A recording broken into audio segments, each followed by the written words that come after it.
The best in the Red Sox farm system are now just one step away from Major League Baseball.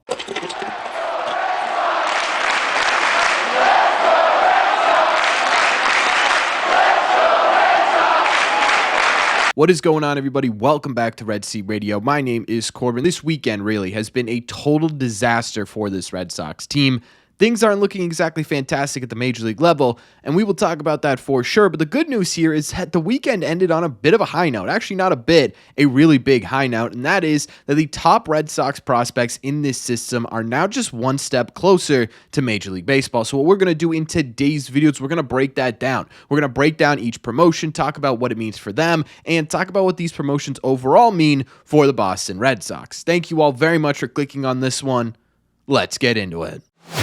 Okay, so if you haven't figured it out already, the Red Sox promoted all three of their top three prospects to the AAA level. That's right, all three of Marcelo Mayer, Roman Anthony, and Kyle Teel are now with the Worcester Red Sox. I think the best way to really break this down and talk about the impact of it is to break it down at an individual level and then talk about them all as a whole. And I think the best place to start is with Mr. Marcelo Mayer. And this has felt like a really long time coming, right? Felt like we've been waiting on this promotion for a very long time. It felt like it was supposed to be last year, but then he got injured. This year, he's been absolutely killing it at the AA level. He finished with a 307 average, a 370 on base percentage, and a 480 slug, good for a 139 WRC plus, 39% better than the average AA hitter to this point. I think specifically for Marcelo Mayer, Worcester's a bit of a pit stop, right? I think it's a necessary evil here to make sure that it bridges the gap between AA and Major League as best as humanly possible, but I don't think he's there to really specifically work on any one thing, right? He's been pretty solid overall as a prospect this entire season. I know he's coming off of that hip irritation, but it didn't appear to be anything serious. I think they're just trying to make his transition to Major League Baseball a little bit easier. In my opinion, because of this promotion, I think it opens the door just a little bit to seeing Marcelo Mayer at some point in this Major League uniform. And I think the reason for that is really going to depend on what the Boston Red Sox end up doing over the next month or so, month and a half, right? If the Red Sox fall fully out of contention, which we'll talk about tomorrow a little bit, but it is certainly possible here. And if that does happen, I could see Marcelo Mayer in a big league uniform this season, mostly because it's not like his position is really all that blocked. The middle infield for the Red Sox, because of Trevor Story's absence, and I think Trevor Story coming back or trying to come back might throw a wrench in this a little bit, but it does open the door for Marcelo Mayer, right? You had Ceddanne Rafaela at shortstop, who's been fantastic. He should win Rookie of the Year at this point, but that is another conversation. Nick Sogard has looked pretty good in a Red Sox uniform, but Valdez isn't really giving you anything. And as much as David Hamilton has been really solid when he's been on, he's been very inconsistent at the Major League level. So one thing I'm going to be paying attention to with Marcelo Mayer in AAA is whether or not they start seeing if he could transition a little bit over to second base. Can he get up to the major leagues with the ability to play both shortstop and second? Because if he can do that, I think it's going to end up being really interesting what they end up doing with him. Do they try and get him a cup of coffee at the Major League level, or do they just simply wait it out until the beginning of next season and see if he can break camp with the team then?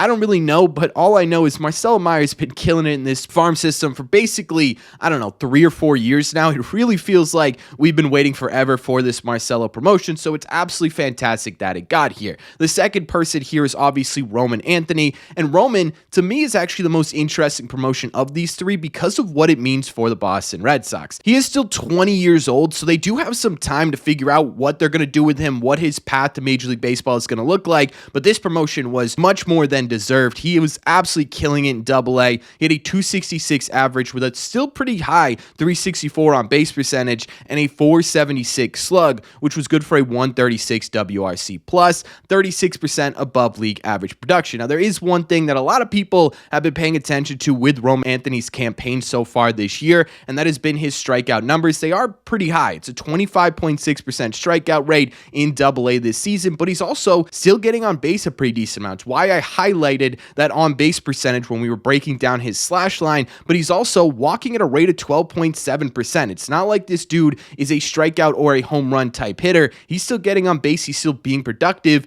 That strikeout value is just a little bit higher guy right now, but there's so much potential with Roman Anthony. I don't need to sit here and sell you guys on who Roman Anthony can be because you guys know exactly who Roman Anthony can be. One thing I did want to point out, though, is that for those of you who don't know, Roman Anthony actually had the highest velocity hit of any Red Sox player at any level. That is the entire system, including the major league level. That's how hard this dude hits baseballs. That's how good this guy could be over the next couple of years. But the reason, in my opinion, this one's the most interesting one to me is because of what we've been talking about, I think, essentially since the offseason began on this channel, and that is that this is going to end up being a really tough decision for the Boston Red Sox because unlike Marcelo, who's, slightly blocked a little bit, but Roman Anthony, there's just simply not a spot for him on this team right now. They are either going to have to make room for him or figure something else out, and I think that's what's going to possibly hold him back from making his major league debut at any point in 2024. I think that decision is going to have to come in 2025, though. You talk about,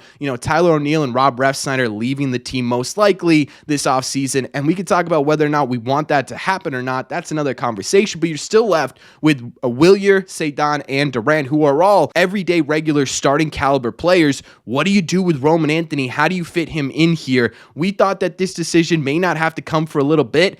Every step Roman Anthony takes is another step closer to Major League Baseball and another day closer to that decision being made. But again, I don't think that happens at any point in 2024, at least during the regular season. I don't really think he's going to be called up at any point this year. Again, they have the luxury of time with Roman Anthony. They've got three well above average starting outfielders at the Major League level right now. He's only 20 years old. And of course, the Red Sox want to really sort of make sure they are making the right decision here. So overall, again, looking at Roman Anthony individually, probably not making it up to the big leagues this year, but man, am I excited to see what he could do in AAA. Again, the one thing that we should be really focusing on with Roman Anthony is what is his ability going to be to cut down on that strikeout rate as he sort of gets closer towards Major League Baseball.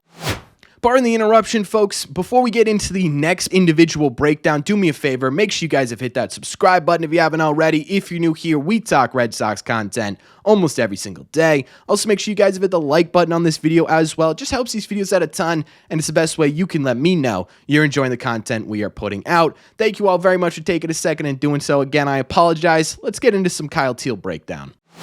Finally, Mr. Kyle Teel was also promoted along with these guys. To me, this is the dude who I think will actually get to the major leagues this season. He's been probably their most consistent hitter. He's had a 294 average with a 387 on base percentage and a 456 slug, good for a 140 WRC plus, 40% better than the average hitter in AA. He's also added a ton of power at the plate this season with 11 home runs in 83 games. Again, I think he has the highest percentage of getting up to the big leagues this year, mostly because Wong is struggling a bit at the plate right now. He's played in a ton of games this year. Connor Wong's workload has been absolutely insane, mostly because you weren't getting much from Reese McGuire, and Danny's been fantastic at the plate, but you haven't had him for that long. With the rosters expanding in September, I wouldn't be too surprised here if the Red Sox decide, hey, let's give Kyle Teel a bit of a shot here in Major League Baseball, try and get Wong off his feet a bit more, add a little bit versatility into that catching position that maybe it didn't have before this promotion.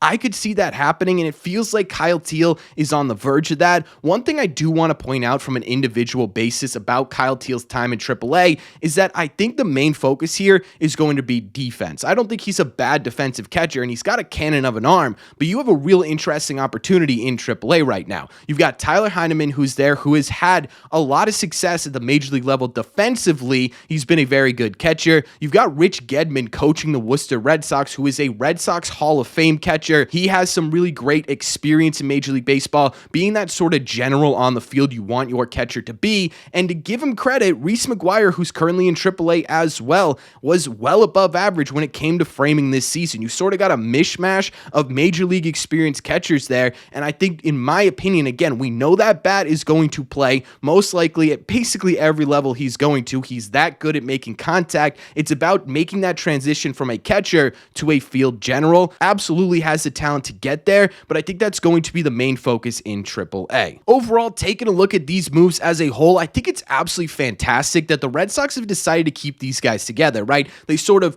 happen to come together in AA and become these big three that we know today, but I really like the idea that they're not breaking these guys up, and I think it's going to be really important to their success at the Major League level, because eventually, if this is the plan, all three of these guys are going to be in a Red Sox uniform together, and while, yes, there are a ton of guys on the current Red Sox right now who have struggled and gone through it at the major league level, which is something all young players in Major League Baseball are going to do at some point, even if you're a top 20, top 50 prospect in the sport. So they're going to have guys to lean on when they struggle in the big leagues, but having each other, knowing each other so well and their tendencies and all that stuff, and going through the same things together in MLB once they do end up getting that promotion, it feels like it's going to make that transition and those struggles a bit easier to take care of, right? It's going to be a bit easier to balance the weight of the world when it's not only on your shoulders, it's on the guys next to you as well. And I think that's going to be really important to their success in MLB. When we're looking at this overall, again, I think this is huge for the Red Sox. They have been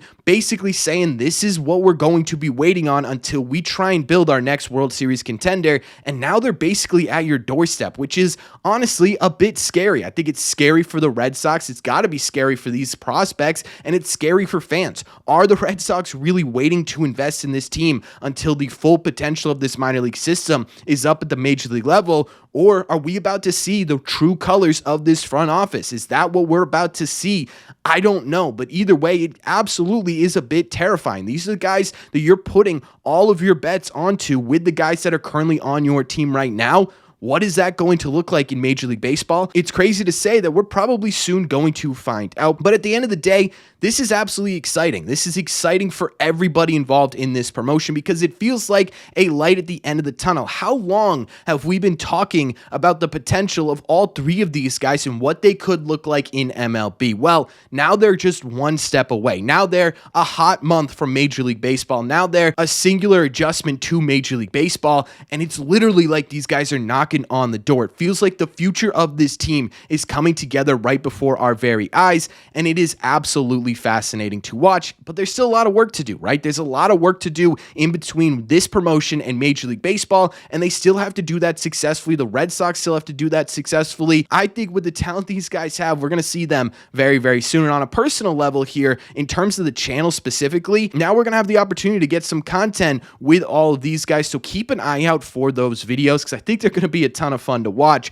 But until then, let me know in the comment section down below, what do you think about this? What do you think about the fact the Red Sox promoted the Big Three? What do you think this means in terms of impact on the Sox? Is it this year or is it next year? And what do you think this means on an individual level? Let me know all your thoughts on the latest promotion in the comment section down below. As always, if you made it to the end of this video, do me a favor. Make sure you guys have hit that subscribe button if you haven't already. If you're new here, we talk Red Sox content almost every single day. Also, make sure you guys have hit the like button on this video as well. It just helps out a ton, and it's the best way you can let me know you're enjoying the content. Don't forget, you can always get these episodes in podcast form if you want to listen instead of watch. All you got to do is head over to your favorite podcasting app and look up Red Seat Radio. Thank you all very much for clicking on this one, and I will see you for a really interesting video tomorrow. And by interesting, I mean angry video tomorrow and in the Red Seats.